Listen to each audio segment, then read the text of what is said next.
હાય sir, તમે આ પ્રવાસ મૂવી જોયું, તમને કેવું લાગ્યું? શું ઇમોશન છે તમારા? બિલકુલ સરસ ફિલ્મ છે અને મનોરંજનની સાથે મેસેજ છે. સવિશેષ નાની વયના બાળકને કેન્દ્રમાં રાખીને આખી વાત કરી છે અને હું માનું છું કે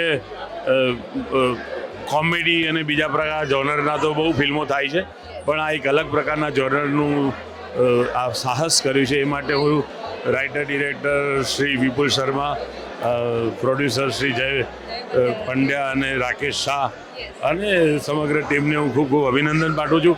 બાળકોએ સુંદર કામ કર્યું છે, બાળકો સાથે સુંદર કામ લીધું છે અને પ્રવાસ સવિશેષ ભીતરનો પ્રવાસ જે વાત કરી છે, બહારના પ્રવાસ સિવાય, એ બહુ જ હૃદયસ્પર્શી વાત લાગી મને અને હું તમારા માધ્યમ દ્વારા દર્શકોને પણ અનુરોધ કરીશ કે please go and watch this movie.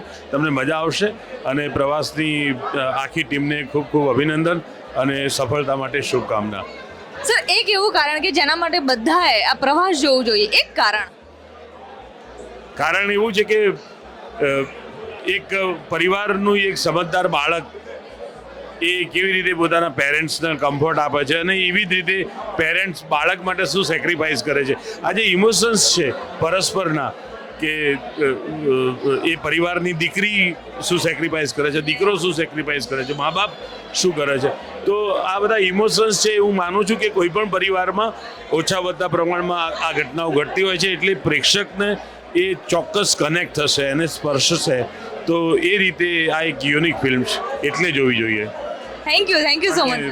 તમારા પણ સોશિયલ મીડિયામાં તમે જે કામ કરો છો, ગુજરાતી ફિલ્મને જે વાચા આપો છો, એ માટે તમને પણ હું ગુજરાતી ફિલ્મ ઇન્ડસ્ટ્રી સાથે સંકળાયેલા એક અભિનેતા તરીકે હું તમારો આભાર પણ માનું છું, અભિનંદન પાઠવું છું. Thank you sir. તમારા શબ્દોએ ખરેખર મને કહેવાય ને એક ઇન્સ્પિરેશન કામ કરે છે, એક મોટિવેશન આપે છે કે વધારે કામ કરવું જોઈએ. Thank you sir, thank you so much. God bless you, God bless you. Thank you.